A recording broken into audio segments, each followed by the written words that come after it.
early on, there were always these skeptics saying that, oh, this can't be a business. We didn't actually care that much about it being a business early on. But a lot of the reason why bigger companies didn't invest in it was because it wasn't clear that there was a model that would work for it. It seemed like a bad idea. Yeah, and I actually think that that's true for a lot of the best ideas, where it is that it's not that someone else can't do it, they actually can, and the odds are stacked against you, but I think often that belief in the fact that you just care so much about what you're doing is the only thing that kind of drives you to do it. Determination is probably the biggest piece. It's so many things go wrong when you're starting a company, and often I think people ask, what mistakes should you avoid making? And my answer to that question is don't even bother trying to avoid mistakes because you're going to make tons of mistakes, right? And the important thing is actually learning quickly from whatever mistakes you make and not giving up, right? And I mean, there are things every single year of Facebook's existence that could have killed us or made it so that it just seemed like moving forward and making a lot of progress just seemed intractable. But you just kind of bounce back and you learn, and nothing is impossible. You just have to kind of keep running through the walls. Yeah, I think one of the hardest parts for me was actually when Yahoo offered to buy the company for a lot of money. Because up until that point, that was this turning point in the company where before that we every day we'd just come in and kind of do what we thought was the right next thing to do, right? We'd open to more schools, we opened to high school and opened beyond schools and launched more photos, because that's what seemed like the next thing that we needed to do to help people express themselves and understand more what was going on around them. But then, Yahoo came in with this really meaningful offer, right? I mean, $1 billion for. And this was how far into the company? It was a couple of years in, okay. Right? And we had 10 million people using the product at the time, right? So it wasn't as if it were obvious that we were going to succeed far beyond that.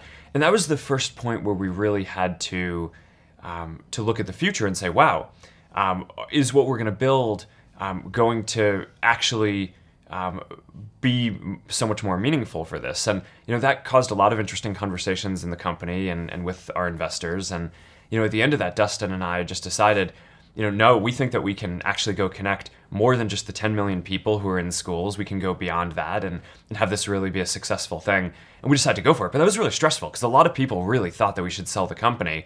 And for a lot of folks who joined a startup, I feel like at that point I hadn't been very good about communicating that we were trying to go for this mission. Yeah. We just showed up every day and just kind of did what we thought was the right next thing to do.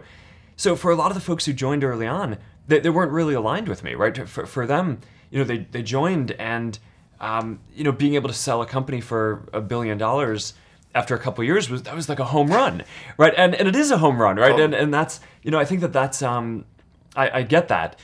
But, that I think that the fact that I didn't communicate very well about what we were trying to do caused this huge tension. And the part that was painful wasn't turning down the offer. It was the fact that after that, huge amounts of the company quit because they didn't believe in what we were doing. Right? I mean, if you look at the management team that we had, did that whole management team leave? The whole management team was gone within about a year after that. I think the key is building a company which is focused on learning as quickly as possible. Right? Companies are learning organisms, and you can make decisions that either make it so that you learn faster or you learn slower. And, in a lot of ways, building a company is like following the scientific method, right? You try a bunch of different hypotheses, and if you set up the experiments well, then you kind of learn what to do.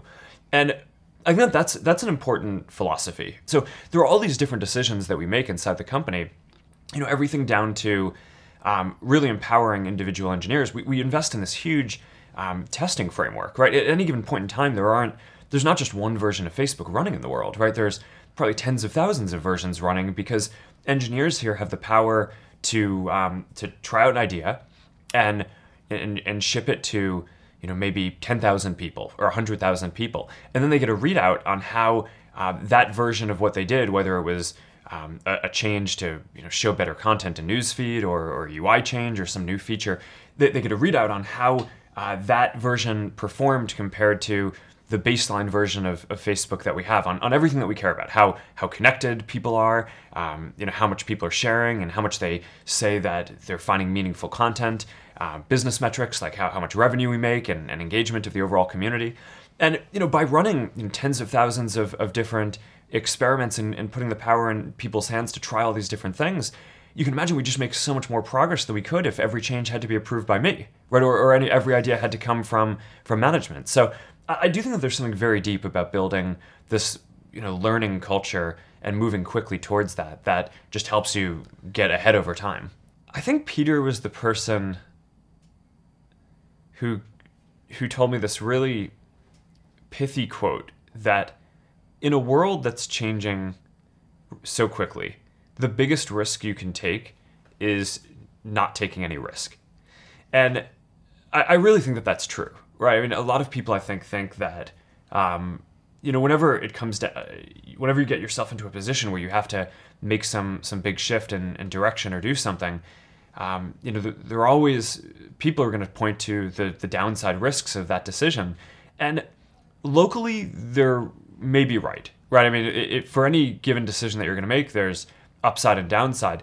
But in aggregate, if you are stagnant and you don't make those changes, then I think you're guaranteed to fail, right? And not catch up. So to some degree, I think it's really right that over time, the biggest risk that you can take is to not take any risks. How did you figure you were going to start a car company and be successful at it? Well, I didn't really think Tesla would be successful. I thought we would most likely fail. But you say you didn't expect the company to be successful, then why try? If something's important enough, you should try, even if the probable outcome is failure. Don't just follow the trend. So you may have heard me say that it's good to think in terms of the physics approach of first principles, which is rather than reasoning by analogy, you boil things down to the most fundamental truths you can imagine, and you reason up from there. And this is a good way to figure out if something really makes sense, or if it's just what everybody else is doing. It's hard to think that way. You can't think that way about everything. It takes a lot of effort. But if you're trying to do something new, it's the best way to think. And that framework was developed by physicists to figure out counterintuitive things like quantum mechanics. So it's really a powerful method. Anyway, so that's, and then I think that the final thing I would encourage you to do is, now is the time to take risk. You don't have, you don't have kids. Your obligation. Well, sorry, probably don't have kids.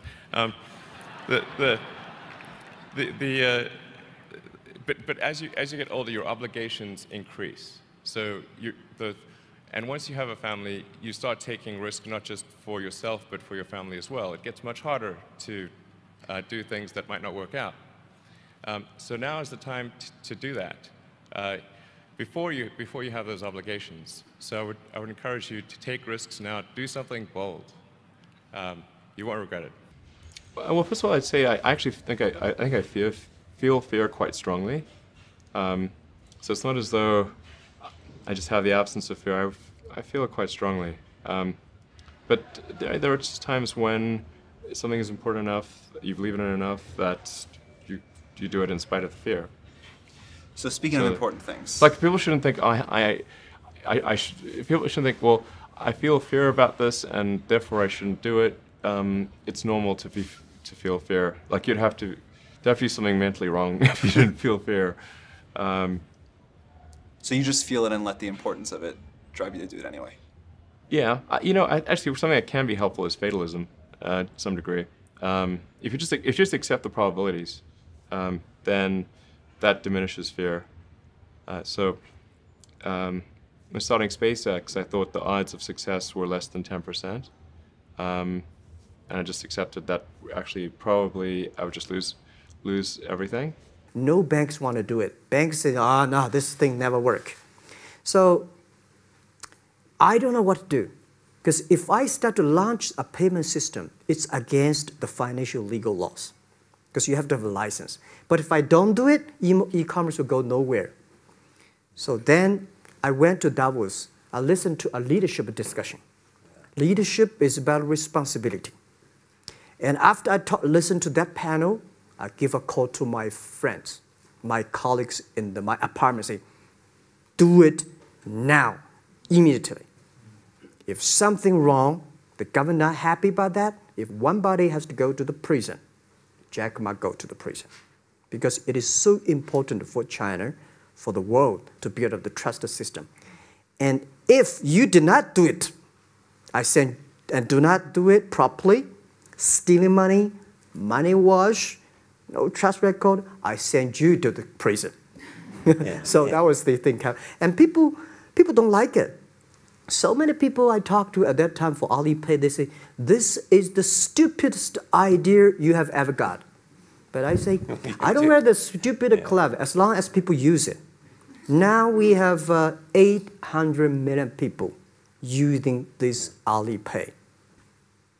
1999, year 2000, and even at the Yahoo time, a lot of people say this Jack is crazy. He's doing something that we don't understand. A lot of venture capitalists give you money because there is such an American model already there. But they say, Alibaba, we don't see this kind of model, right? They say Jack's crazy. Is what yeah, this is crazy guy. I mean, I remember my first time in Time magazine, they call me Crazy Jack. And I think crazy is good. We are crazy, but we're not stupid. We know what we are doing, but if everybody agree with me, if everybody believe our idea is good, we have no chance. I worry about it today. Young people, a lot of young people lose hope, lose vision, and start to complain. Because we also have the same period. Because when it's not a good feeling being rejected by so many people.